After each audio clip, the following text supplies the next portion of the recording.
Good morning, students. Let's today discuss the other topics of chapter 4, that is followers of Buddha. Slowly, these all disciples of Buddha they started forming a group.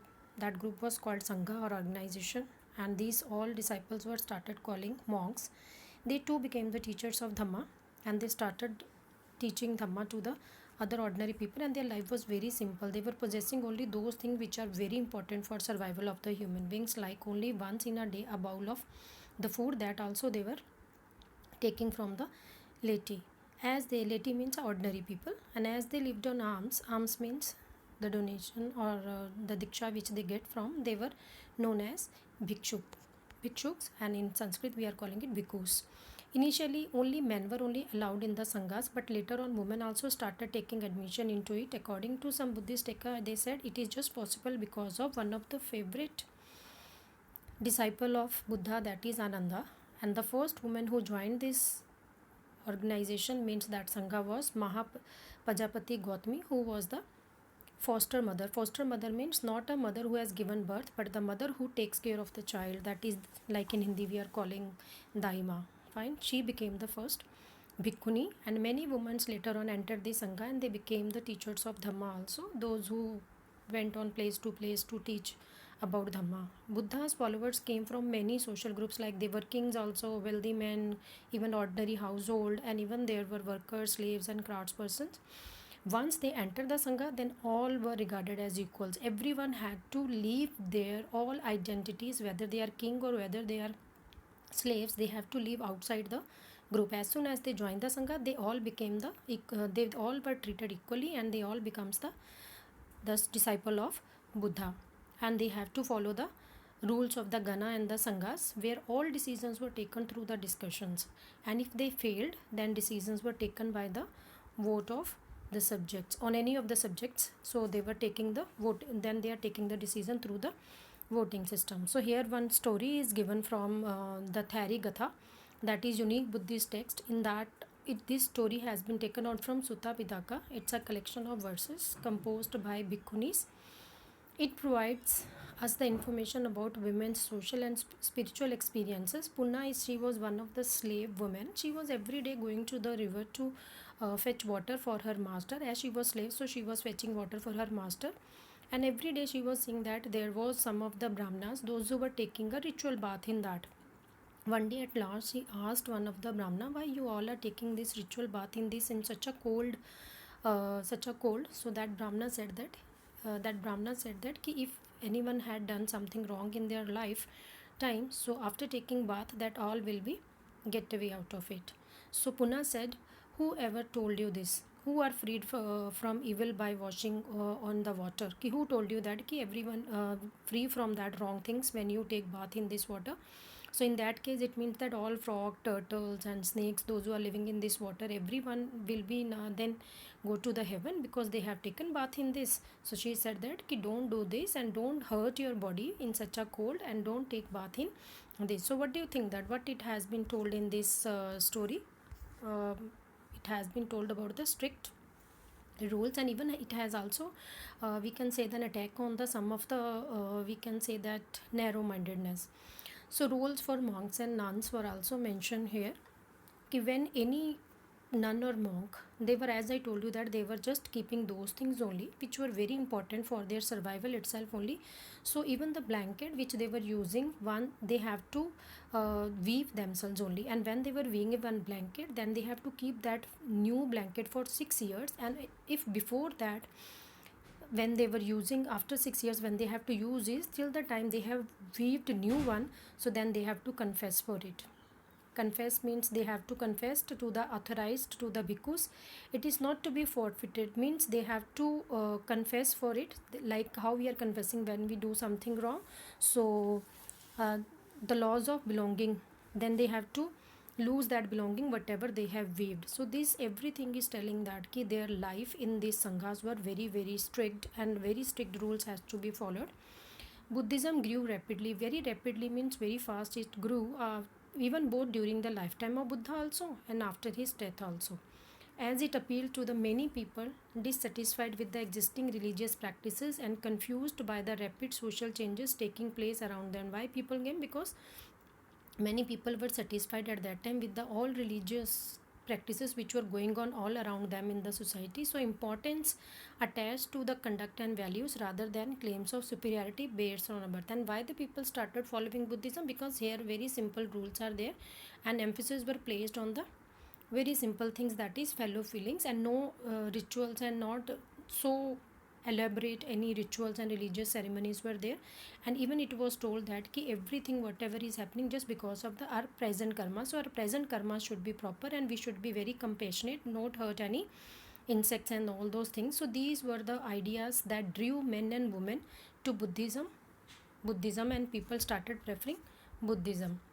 And now the next topic, that is stupas. We have seen that Buddhist ideas and practices emerged out of process of dialogue. As we know that ki Buddhist idea, whichever we have talked in this, that has come out of the dialogue with the other traditions like Brahmanas, Jainas, and several others also, which have been also mentioned in some other text.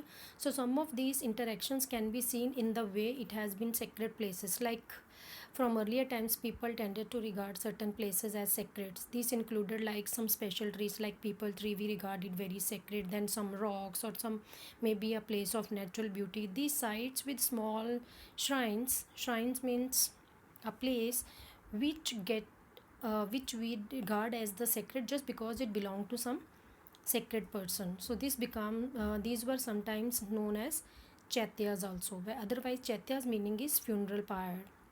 So Buddhist literature mentions several chaityas. It also describes places associated with, that is Buddha's life also, where he was born. That place Lumbini, that was also called chaitya, where he attained enlightenment means self realization, जहाँ पे उनको आत्मज्ञान हुआ, that is the Bodh Gaya. And where he gave his first sermon, that is his first teachings, उपदेश, that place Sarnath. And where he attained nirvana means where he got moksha and he died, that place is Kusinara. So gradually each of these places came to be regarded as sacred later on, and we know that about 200 years after the time of Buddha, Ashoka created and constructed a pillar at Lumbini. Lumbini is the place where Buddha born, to mark the fact that, to just as a memory कि he visited that place. So now the question arises that कि why were stupas built? There were other places too that were regarded as sacred. This was because the relics of Buddha, relics means the remains and the things which belongs to Buddha, such as his bodily remains or the objects which he was using during his lifetime, that all were buried at these places. So those places, there only the stupas were built. These were the mounds we can say that. Mound मतलब टीला, हिंदी में टीला कहते हैं उसको. These were the mounds known as stupas. Now traditions of erecting stupas, erecting means constructing stupas, may have been pre-Buddhist, maybe before Buddhist period also this may be there, but they came to be associated with Buddhism later on. And since they contain relics, regarding which were relics means, as I told you about it, the belongings of the sacred person. So these sacred, that is why these are regarded as sacred, and entire stupa came to be venerated as an emblem of both Buddha and Buddhism. Entire stupa means came to be venerated means as a memory of, emblem means स्तंभ हिंदी में हम कहते हैं, like pillar of both Buddha and Buddhism. And according to Buddhist texts known as Ashoka Vandana, Ashoka distributed portions of the Buddha's relics. Buddha's relic means Buddha's belongings to every important town during his time, and ordered the construction of stupas over them. Wherever these belongings were buried, or over that the stupas were built as a memory of that Buddhas and Buddhism. So these places are Bharuch, Sanchi and Sarnath also, which has where these stupas had been built at that time. Now how these stupas were built? Inscriptions found on the railings and pillars of stupas record donations. You know, these all stupas were built on the donations. Maybe donations are made by any king, or maybe made kings like Satvahana rulers, where then others made by the guilds like goldsmith, blacksmith, or maybe the craft persons or the ivory workers. And sometimes these were also donations were made by the ordinary men and women. And sometimes these donations when they were making, so they get their name, their occupation, and even how much donation they have made, that they get we can say inscribed on the walls of those stupas.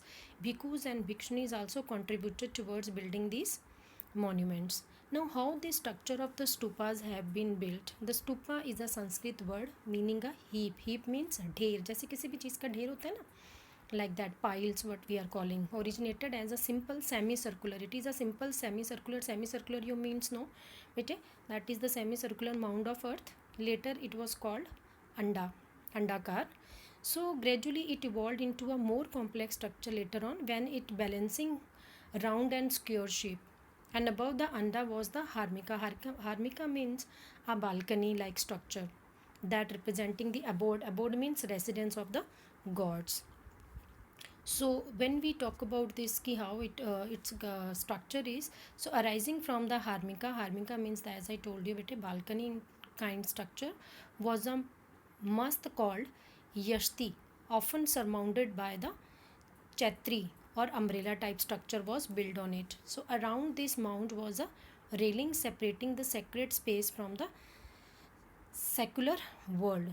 So early stupas at Sanchi and Bharuis were plain except for the stone railings which resembled a bamboo or a wooden fence around it, and the gateways which were richly carved and installed at the four cardinal points. So worshippers entered through the eastern gateways and walked around the mound in a clockwise. They were entering from the eastern gateway in this stupa and they were taking a round around this mound in a clockwise direction and keeping the mound on the right, and then imitating the sun's course through and the sky.